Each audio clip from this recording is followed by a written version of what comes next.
विद्या ददाति विनयम। Kautilya academy. Aqua safe, जो कर दे आपके पानी को प्योर एंड सेफ। बेहतर ज्ञान बनाए महान, महाराजा पब्लिक स्कूल भी। अरे कोई बात नहीं, उठो डॉक्टर साहब। उठो। डॉक्टर साहब। हाँ? बहुत प्रॉब्लम हो गया। क्या हो गया? मुझे गुप्त रोग हो गया। क्या हुआ? क्या मैं बता नहीं। क्या हुआ? इधर ना वो बॉबी देओल आए थे ना उस दिन। हाँ। उसका सब फिल्म देखा मैंने। है? हाँ, वो बिच्छू है? और गुप्त पिक्चर देखा। है? अब रोज सीडी लगा के देखती हूँ। गुप्त रोग हो गया मेरे।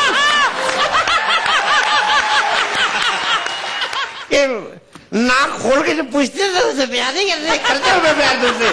अभी मैं प्यार बाहर मेरे को पुलिस वाले ने पूछ लिया। मेरे को कहता है आधी रात को कहाँ जा रहे हो? मैंने कहा शराब पीने के क्या क्या नुकसान होते हैं उसका लेक्चर सुनने जा रहा हूँ। मेरे को कहता है आधी रात को कौन लेक्चर देता है? मैं कहा मेरी बीवी। इतने पुराने जोक इस टाइम पे जो आता है लपेटती जा। ये मत देख क्या नया क्या पुराना है।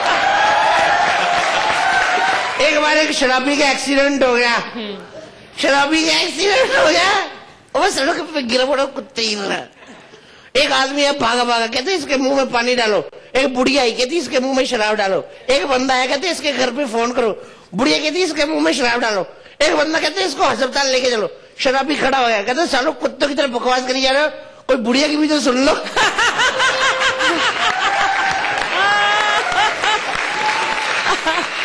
कोई और भी चुटकुला है सुनाने के लिए? बहुत सारी चुटकुले। खाली बोतल वाले। एक बार पता क्या, एक शराबी आदमी होता है, उसकी बीवी उसकी शराब से तंग आ गई, उसको छोड़ के चली जाती है। शराबी को गुस्सा आता है, घर जाता है, एक बोतल पकड़ता है कहता बाहर निकल जाए तेरी वजह से मेरी बीवी चली गई। दूसरी बोतल पकड़ता है कहता बाहर चली जाए तेरी वजह से मेरे बच्चे चले गए। तीसरी बोतल फेंकता है कहता बाहर निकल जाए तेरी वजह से मेरी नौकरी चली गई। चौथी बोतल पकड़ता है वो भरी हुई, कहता तू रहने दे तेरा कोई कसूर नहीं, तू साइड पे हो जा। बैंड्रा का कितना लोगे? बैंड्रा मेरे बाप का थोड़ी जो मैं बेच के तुमसे कुछ ले लूंगा। बैंड्रा मेरे बाप का नहीं है। पता नहीं साला सुबह सुबह किसका मुंह देख लिया मैंने। साहब बम्बई ट्रेन से आए हो? हाँ। तो क्या पटरी में सुबह सुबह लोग लोटा लेके बैठे रहते हैं? आपने जो देखा होगा उसे मुंह नहीं कहते साहब। तभी मैं कहूँ मैंने तुम्हें कहीं देखा है।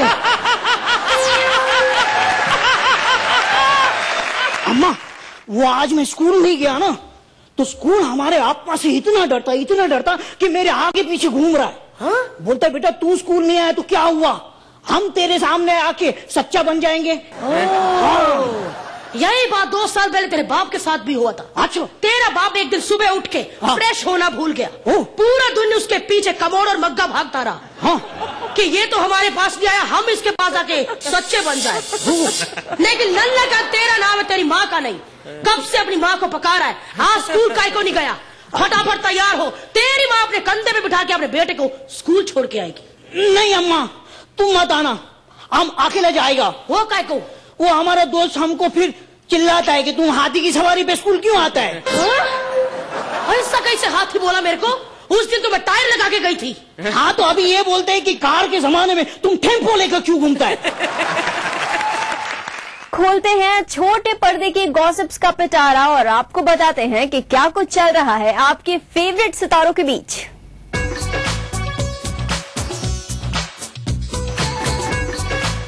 हमारी आज की सबसे पहली गॉसिप आ रही है ऐश्वर्या सखुजा की तरफ से। सास बिना ससुराल में रवि दुबे के साथ रोमांस कर चुकी ऐश्वर्या को दरअसल रोमांटिक सीन करने में बेहद तकलीफ होती है। अब जनाब आप कहेंगे उसमें कौन सी बड़ी बात है, शुरुआत में हर एक्ट्रेस को तकलीफ होती है, पर हम आपको बता दें कि ऐश्वर्या की रोमांटिक सीन करने में तकलीफ उनकी कोई झिझक नहीं बल्कि उनकी हाइट है। 5 फुट 10 इंच हाइट वाली ऐश्वर्या के कद के आगे हर हीरो छोटा पड़ जाता है और इसलिए उन्हें रोमांस फरमाने के लिए कोई हीरो ही नहीं मिल पाता। ये तो भाई बड़ी दुविधा है। अब बेचारी ऐश्वर्या क्या करे भला, जब भी रोमांस फरमाने जाती है उनकी हाइट आगे आ जाती है। अब हमारी दूसरी गॉसिप आ रही है ना बोले तुम ना मैंने कुछ कहा कि मेघा यानी कि एक्ट्रेस आकांक्षा सिंह के बारे में, जो आजकल अपने डांस टीचर के किरदार को कुछ ज्यादा ही सीरियसली लेने लगी हैं। और सेट पर वो आजकल सभी को डांस के टिप्स भी दे रही हैं। यहाँ तक कि शो में बीरा और नविका के संगीत के सीक्वेंस में भी वो खुद ही सभी को डांस सिखाने में जुटी हुई है। वैसे पर्सनल लाइफ में आकांक्षा को डांस करना बेहद पसंद है और वो अपने स्कूल और कॉलेज के दिनों से ही कई डांस कॉम्पिटिशन्स में हिस्सा ले चुकी हैं। ये वो वक्त था जब तलवारें इंसानों से ज्यादा बातें करती थी। ये वो वक्त जब जलाल का खौफ हिंदुस्तान की हवाओं में दहशत फैला रहा था। गॉसिप के पिटारे में आज की सबसे पहली खबर है जी टीवी पर 18 जून से शुरू होने वाले एकता कपूर के ऐतिहासिक शो जोधा अकबर की, जो शो शुरू होने से पहले ही विवादों में फंसता नजर आ रहा है। जोधा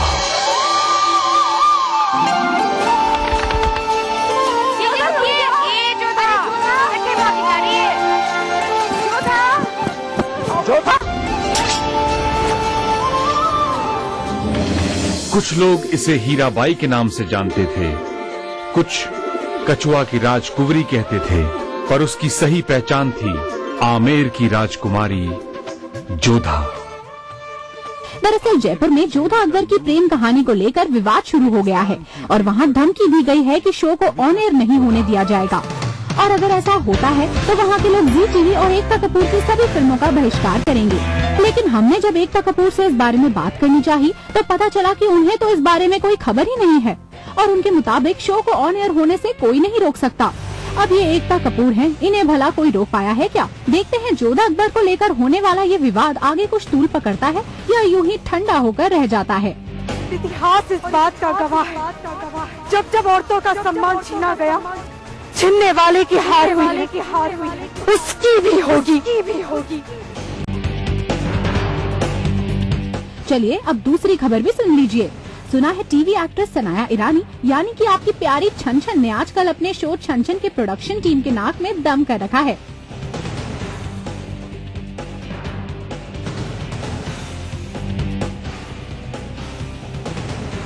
उनके नखरे हैं कि दिनों दिन बढ़ते ही जा रहे हैं और इन नखरों से शो की कास्ट और पूरी टीम काफी परेशान है। यहाँ तक कि अब तो उन्हें शो की कास्ट से भी प्रॉब्लम होने लगी है, जिसका हाल ही में शिकार हुए मानव का किरदार अदा करने वाले एक्टर फरहान। अब भाई फरहान को आदत थी टेक पर टेक लेने की और इस बात से हो गई सनाया खफा।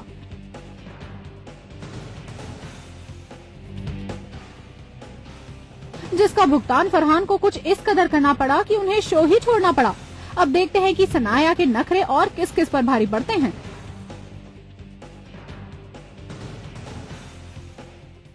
तो सीरियल में आज के लिए बस इतना ही। कल फिर लौटेंगे छोटे पर्दे की कुछ और खबरों के साथ। मुझे और मेरी पूरी टीम को दीजिए इजाजत। Till then you take care and good bye.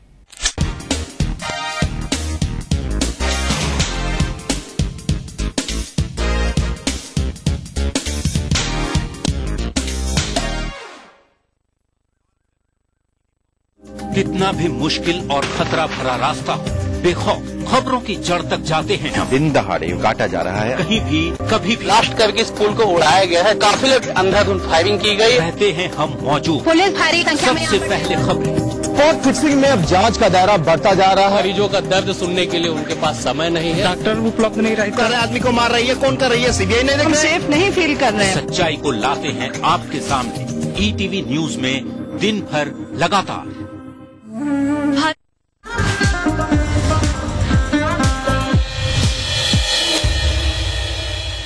News के सह प्रायोजक हैं मेलाज स्किन क्रीम, एली फार्मास्यूटिकल्स द्वारा निर्मित। KR Mangalam University. This could be your destination success. Victus group के गंगा, वाटरवेल, वेक्टस पानी की टंकियां और पाइप्स।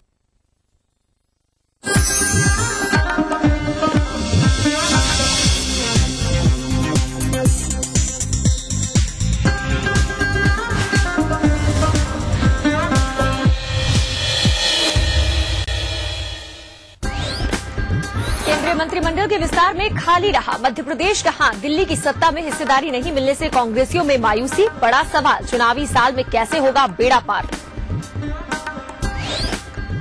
उज्जैन के महतपुर जेल में कैदियों से क्रूरता पर ईटीवी की खबर का असर। वसूली करने वाला जेल अधीक्षक हुआ लाइन हाजिर। शनिवार को कांग्रेस विधायक कल्पना पारुलेकर ने भी किया था हंगामा।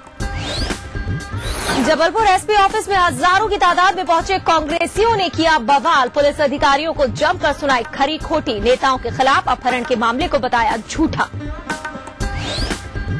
मंत्री महेंद्र हाडिया ने दिग्विजय सिंह को दी खुली चुनौती। बोले रमेश मेंदोला के खिलाफ जीत कर दिखाए चुनाव। दिग्गी ने मेंदोला को बताया था कैलाश विजयवर्गीय का चमचा। और हाई कोर्ट की भी नहीं सुन रही मध्य प्रदेश सरकार। अदालती आदेश की अवमानना का आंकड़ा पहुंचा 7,000 के भी पार।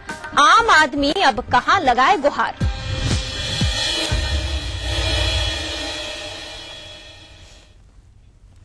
नमस्कार, आप देख रहे हैं अपना एमपी और मैं हूं रजनी राय। सबसे पहले बात करते हैं खबर के असर की। उज्जैन के महतपुर जेल में जेल अधीक्षक के इशारे पर 25 कैदियों से क्रूरता के मामले में ईटीवी की खबर का असर हुआ है। वसूली के आरोपी जेल अधीक्षक को लाइन हाजिर कर दिया गया है। गौरतलब है कि इन कैदियों से जेल अधीक्षक 500 रुपए प्रति महीने वसूली करता था और जब कैदियों ने इसे देने से इनकार किया तो जेल अधीक्षक ने इन कैदियों की इतनी बेरहमी के साथ पिटाई करवाई कि देखकर रोंगटे खड़े हो जाए। यही नहीं, इन कैदियों को ये धमकी भी दी गई थी कि अपने साथ हुई इस क्रूरता को लेकर किसी से बात भी ना करें, वरना आने वाले दिनों में और भी बुरे परिणाम भुगतने होंगे।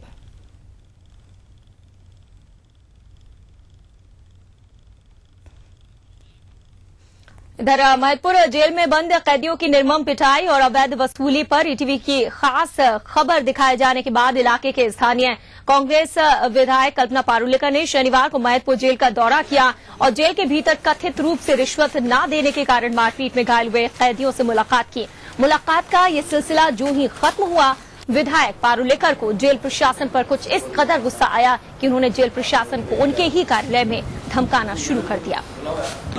मैंने तो गवर्नर के सामने कहा कि नक्सलाइट पैदा नहीं होता, नक्सलाइट पैदा किए जाते हैं। तो ऐसा लोग कि मध्य वहीं विधायक कल्पना पारुलेकर के गुस्से का पहला शिकार बने उज्जैन जिला जेल के अधीक्षक संजय पांडे, जो विधायक के आने की भनक मिलते ही वहां पहुंचे थे। दोनों मैंने तो टंकी साफ नहीं करी, मैं तो आप लोगों में से कितनों ने साफ करी, हमने एक दिन भी साफ नहीं करी। और कहने हम जब अभी 3 दिन पहले मैंने साफ करी, उस पर इतने बड़े बड़े कीड़े। ये माफ कीजिएगा, बुरा मत मानेगा मेरी बात। मैंने तो गवर्नर के सामने कहा कि नक्सलाइट पैदा नहीं होता, नक्सलाइट पैदा किए जाते हैं। तो ऐसा लोग कि मध्य प्रदेश की सबसे बड़ी नक्सलाइट कल्पना पारुलेकर होता है। ये शब्द है मेरे को राजनीति से ही नफरत है। मैं जेलर को जूते लगाऊंगी अगर ये जेलर यहाँ मुझे दिखा तो। आपको जो पनिशमेंट देना मुझे दे दीजिए, छोड़ूंगी नहीं मैं। इतना अत्याचार, और जबकि विचाराधीन कैदी है वो। काय के साथ कहते हो कि उन्होंने गुनाह करा, तो थ्रेट नहीं कर रहे, वहां भेज देंगे, वहां भेज देंगे, वहां भेज देंगे।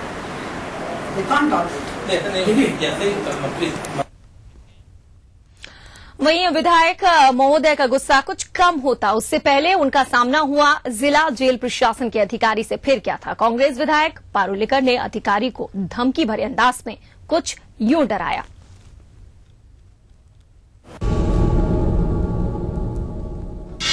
किसको दिलवाओ, एक एक्स्ट्रा लोगो, शर्म आनी चाहिए तुमको। एक बात दिमाग से निकाल देना, मुझे कल्पना पारुलेकर बोलते हैं, महतपुर की जनता तुम्हें जूता लगाएगी। तो कल्पना पारुलेकर वैसे ही गुस्से के स्वभाव की जानी मानी विधायक है, अक्सर यही रूप उनका देखने को मिलता है। लेकिन यहां पर शायद ये गुस्सा उन्हें इसलिए भी आ गया क्योंकि कैदी जो विचाराधीन कैदी थे वहां पर उनके साथ मारपीट की गई। टीवी ने ये खबर भी प्रमुखता से दिखाई थी किस तरीके से उज्जैन के महतपुर जेल में जेल अधीक्षक के इशारे पर 25 कैदियों से क्रूरता की गई थी वसूली के मामले को लेकर। तो ईटीवी का खबर का असर हुआ, वसूली के आरोपी जेल अधीक्षक को लाइन हाजिर कर दिया गया है। गौरतलब है कि इन कैदियों से जेल अधीक्षक 500 रुपए प्रति महीने वसूल करता था और जब कैदियों ने इसे देने से इनकार किया तो जेल अधीक्षक ने इन कैदियों की इतनी बेरहमी के साथ पिटाई करवाई कि देखकर रोंगटे खड़े हो जाए। यही नहीं, इन कैदियों को ये धमकी भी दी गई थी कि अपने साथ हुई इस क्रूरता को किसी को ना बताएं, लेकिन फिर भी हिम्मत दिखाए और ईटीवी के सामने कैदियों ने बयां की वो दास्तां जिसे सुनकर वाकई में रोंगटे खड़े हो जाएंगे। इसीलिए पिटाई क्योंकि पैसे नहीं दिए, पैसे जिन्होंने दिए वो बच गए और जिन्होंने इनकार किया, आवाज उठाई, इस अन्याय के खिलाफ उनकी कर दी गई पिटाई। फिलहाल जेल अधीक्षक लाइन हाजिर हो चुके हैं। चलिए अब केंद्रीय मंत्रिमंडल की बात कर लेते हैं। केंद्रीय मंत्रिमंडल में आज हुए फेरबदल को दिग्विजय सिंह ने प्रधानमंत्री को सोचा समझा फैसला बताया है। दिग्विजय सिंह ने कहा है कि वरिष्ठता और अनुभव के आधार पर ही सदस्यों को मंत्रिमंडल में जगह दी गई है। दिग्गी ने प्रदेश के खाते से किसी को मंत्रिमंडल में शामिल नहीं किए जाने के सवाल पर कहा कि प्रदेश को पहले ही पर्याप्त प्रतिनिधित्व मिल चुका है। आज 8 नए चेहरे कैबिनेट में शामिल हुए।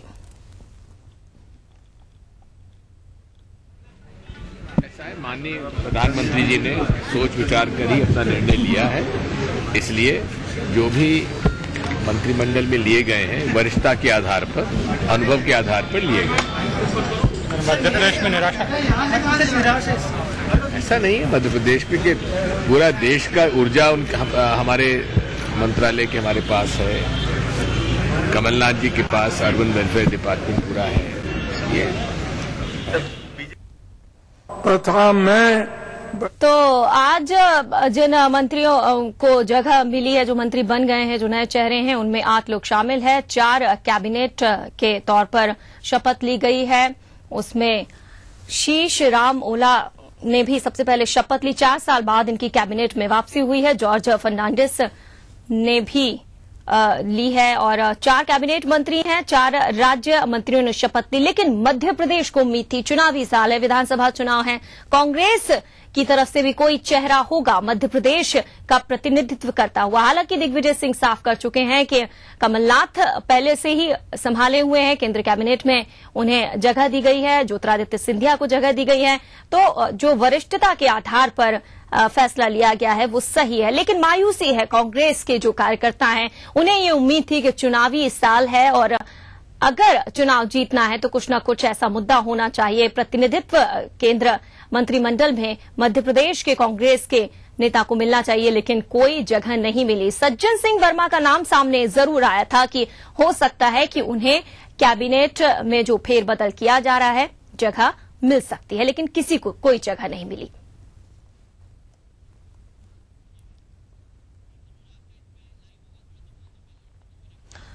तो मध्य प्रदेश के हाथ खाली ही रह गए। जो नाम सामने आ रहे थे वो भी शायद ये पाल रखे थे, दिल में अरमान थे कि शायद आज जो 8 लोगों ने शपथ ग्रहण किया है उनमें से मध्य प्रदेश के एक ना एक चेहरा जरूर होगा। लेकिन जो 8 नए चेहरे हैं उनमें से कोई भी मध्य प्रदेश का चेहरा नहीं है। और सवाल यही है कि चुनावी साल में क्या इसमें से एक आध चेहरा होना चाहिए था। उम्मीद यही लगाई थी, लेकिन उम्मीदों पर पानी फिर गया। सज्जन सिंह वर्मा के बारे में भी कहा जा रहा था कि शायद उन्हें जगह मिल सकती है, अरुण यादव को, लेकिन ऐसा कुछ भी नहीं हुआ। केंद्रीय मंत्रिमंडल में आज जो फेरबदल हुआ उसमें 8 जो नए चेहरे हैं उनमें से एक भी मध्य प्रदेश का चेहरा नहीं है। मध्य प्रदेश के कांग्रेसियों को मायूसी हाथ लगी। तो चलिए, कांग्रेसी मायूसी है कांग्रेसियों में।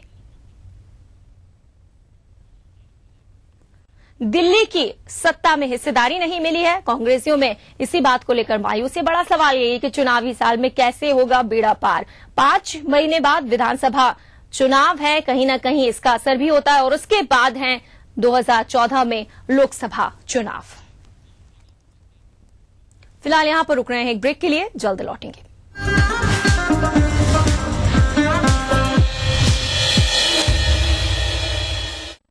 के पास हमारे छत्तीसगढ़ में इन समय पर फ्रूटी फन है ज्यादा, चॉकलेटी कुकीज पे दिल फिसला। वाडीलाल के डिलिशियस फ्लेवर्स मजेदार बनाए समर्स। वाडीलाल आइसक्रीम, हैप्पीनेस का स्वाद। Voted as India's most trusted ice cream brand.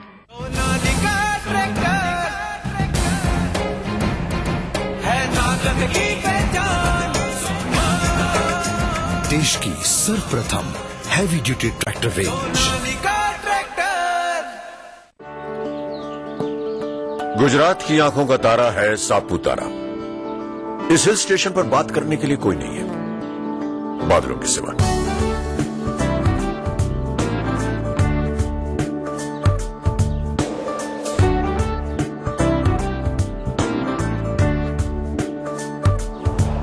हम और आप तो यहां चंद दिन बिताएंगे। सुना है कि भगवान राम ने तो यहां पूरे 14 वर्ष बिताए थे। शबरी के पेड़ भी यहीं खाए थे। यहाँ के असली मालिक ये हैं। इनकी वारली पेंटिंग, इनका संगीत, इनका नागली का रोटला, बांस का अचार। कह रहे हैं खाओगे नहीं तो जाने नहीं देंगे। सापुतारा, यहाँ खुशबू है आदिम संस्कृति की, इंसान और प्रकृति के तालमेल की। यहाँ खुशबू है गुजरात की। अरे कब तक बैठे रहेंगे आप सीमेंट के मकान में? कुछ दिन तो गुजारो गुजरात में।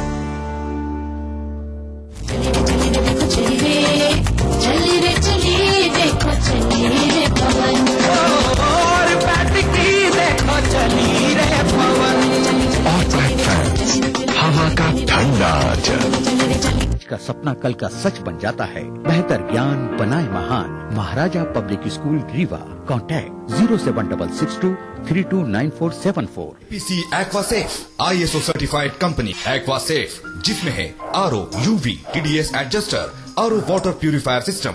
एक्वासेफ जो कर दे आपके पानी को प्योर एंड सेफ। मैं आ पहुंचा हूं अरावली पर्वत की गोद में और मां अंबे के चरणों में। यही धड़कता है मां अंबे का हृदय।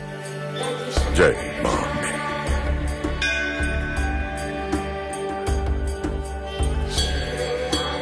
देखिए, मां का बुलावा आता है और लाखों आ जाते हैं, चल के, बैठ के, लेट के।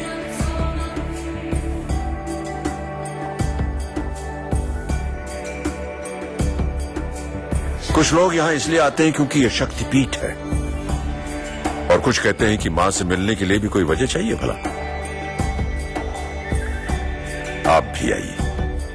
यहां खुशबू है भक्ति की, प्रसाद की, खुशबू है गुजरात की।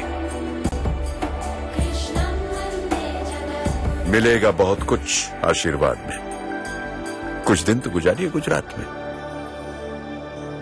हम सपनों को साकार करते हैं क्योंकि हम देते हैं बेहतर मार्गदर्शन, बेहतर एजुकेशन और बेहतर रिजल्ट। कौटल्या एकेडमी, मध्य प्रदेश का सर्वश्रेष्ठ संस्थान फॉर IAS, IPS, MPPSC। और बनाना हो या कोई बहुमंजिली इमारत, बांध या पुल, बिरला गोल्ड सीमेंट। चट्टानों सी मजबूती, खरे सोने की quality, Birla gold cement. Gujarat की आंखों का तारा है सापुतारा। इस हिल स्टेशन पर बात करने के लिए कोई नहीं है बादलों के सिवा।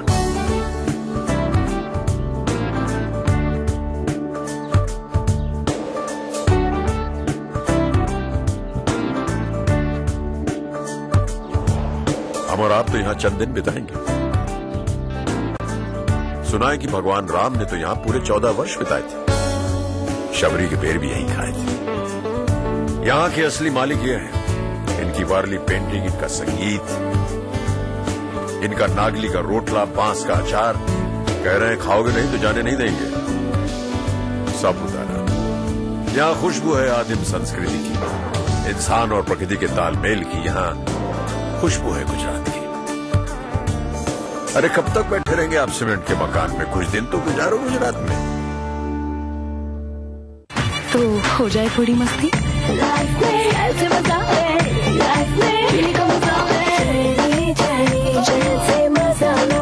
Fortis Escort heart institute New Delhi तथा Jabalpur hospital and research centre द्वारा संचालित हार्ट कमांड सेंटर में हृदय रोगों के इलाज की विश्व स्तरीय सुविधा अब जबलपुर में ही उपलब्ध। देश की सर्वप्रथम हैवी ड्यूटी ट्रैक्टर रेंज।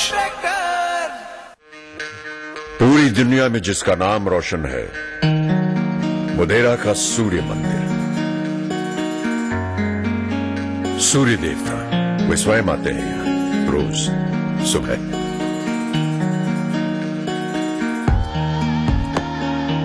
ये है पाटन की रानी उदयमती की वाह।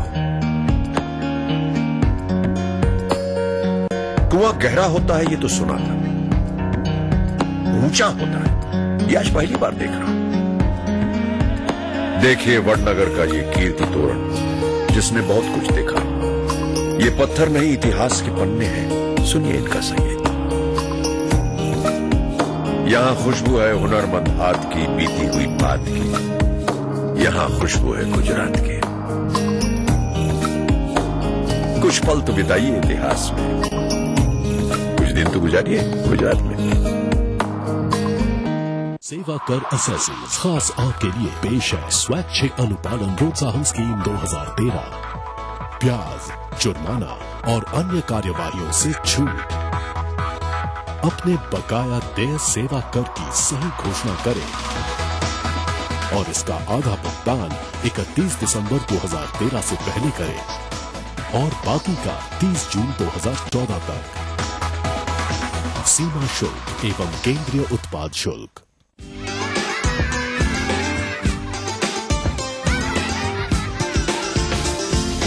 पढ़ने का अधिकार मिला है,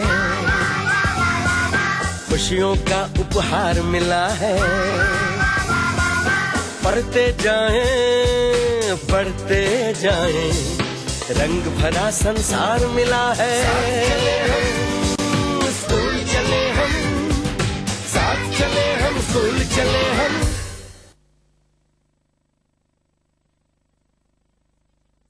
जयपुर, मुंबई और पटना के बाद अब फिर जयपुर में होगी तलाश अल्पसंख्यकों की मौजूदा चुनौतियों की।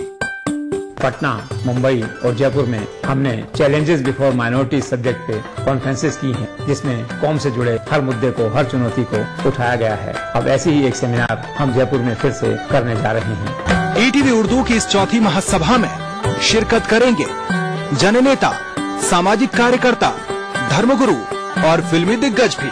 मैं आपसे गुजारिश करूंगा कि बड़ी से बड़ी संख्या में पहुंचकर इस सेमिनार में शिरकत करें। 22 जून 2013 दोपहर 2:30 बजे से देखिए हिंदुस्तान जिंक की पेशकश अल्पसंख्यकों के समक्ष चुनौतियां विषय पर महासम्मेलन लाइव ईटीवी के सभी हिंदी और उर्दू चैनलों पर।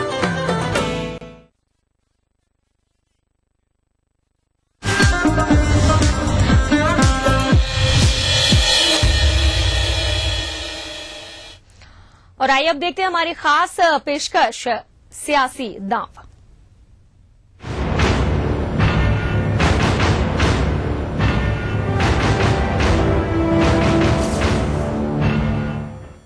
मध्य प्रदेश और छत्तीसगढ़ की चुनावी रणनीति पर खास बातचीत के लिए इस वक्त मेरे साथ मौजूद हैं एआईसीसी के महासचिव श्री बीके हरिप्रसाद जी। हरिप्रसाद जी, स्वागत है आपका। छत्तीसगढ़ और मध्य प्रदेश दोनों ही राज्यों में कांग्रेस 2 बार चुनाव हार चुकी है। क्या रणनीति क्या है इस बार आपकी? आपको क्या लग रहा है कैसे मुकाबला करेंगे? क्योंकि आमतौर पर समझा जा रहा है कि बीजेपी इन दोनों राज्यों में हैट्रिक बनाएगी। मध्य प्रदेश और छत्तीसगढ़ में भले ही 2 बार हम लोग हार चुके हैं, तीसरी बार जरूर कांग्रेस सरकार बनाएंगे। नहीं, लेकिन क्या मुद्दे क्या हैं आपके पास इन दोनों राज्यों में? अब रणनीति को आप जानना चाहते हैं, मैं क्यों बताऊं रणनीति? लेकिन क्या असर पड़ेगा छत्तीसगढ़ की जो घटना हुई, कांग्रेसी नेता के मारे गए? उस मुद्दे पे नहीं आऊंगा। नहीं, मैं जानना चाहता हूं उसको राजनीति करना नहीं चाहता हूं। लेकिन जो घटना हुई, क्या आपको लगता है उसकी सहानुभूति कुछ मिलेगी आपको? नहीं, उसमें राजनीति मैं नहीं करना चाहता हूं। मैंने इतना ही बोला, कांग्रेस कुर्बानी करती है जी इस देश प्रदेश के लिए जी, तो दूसरा पार्टी जैसा जान नहीं लेते हैं पार्टी पोजीशन में। इलेक्शन कमीशन से भी मिले, इलेक्शन कमीशन से सुरक्षा की अब क्या व्यवस्था है? मतलब वहां पर क्या कांग्रेस इलेक्शन कमीशन से इसलिए मिले छत्तीसगढ़ में, पिछले का रिकॉर्ड देखने में 40% के ऊपर पोलिंग नहीं हुआ है। अचानक इस 85% जब पोलिंग हुआ है, उसके ऊपर हमारा शक है। ओके, नहीं तो जिस तरह से सुरक्षा नहीं दी जा रही है कांग्रेसियों को वहां पर छत्तीसगढ़ के, खासतौर से जो नक्सली जो इलाके हैं वहां पर, तो आपको क्या लगता है ये क्या रमन सिंह सरकार की सोची समझी रणनीति का हिस्सा है, जो जिस वजह से वो सुरक्षा मुहैया नहीं करवा रहे हैं? देखिए, एक बात तो खुद मुख्यमंत्री ने एडमिट कर लिया है, हमारा सुरक्षा देने में चूक हुआ है। जी हाँ, जरा सा भी डिसेंसी, वो तो तुरंत पद छोड़ के जाना था। 36 गड़िया, 30 लोग मरे हैं जी। बेशरम लोग हैं, फिर भी कहते हैं दूसरों के ऊपर उंगली दिखाना देखते हैं। एनआईए इन्वेस्टिगेट कर रहा है, इसलिए मैं उसके ज्यादा टिप्पणी नहीं आप मेरी सीधी बात का जवाब नहीं दे रहे हैं कि जो सरकार क्या ये सोची समझी रणनीति के तहत, एक सोची समझी साजिश के तहत आपको जब सरकार खुद बोल रहा है हमारा चूक है, तो मैं क्या बोलूं उसको? कांग्रेस के सामने अभी सबसे बड़ी चुनौती जो है अपने घर को ठीक करने की, दोनों ही राज्यों में कैंपों में डिवाइडेड है कांग्रेस। राहुल गांधी जी भी इस ओर कई बार इशारा कर चुके हैं, तो आप क्या सफल हो पाए अभी तक इन दोनों राज्यों में कांग्रेसी नेताओं को एकजुट करने में? कितने सफल हो पाए आप ये बताइए। कांग्रेस में कोई बिखराव नहीं है, भले ही गुट है, मैं मानता हूं, मगर सोनिया जी राहुल जी कहने के बाद सब एकजुट होकर चुनाव लड़ते हैं। मगर उधर लड़ते हैं क्या? तो दोनों राज्यों में आप जीत को लेकर के कॉन्फिडेंट है? 100%। दोनों राज्य में कांग्रेस बहुमत से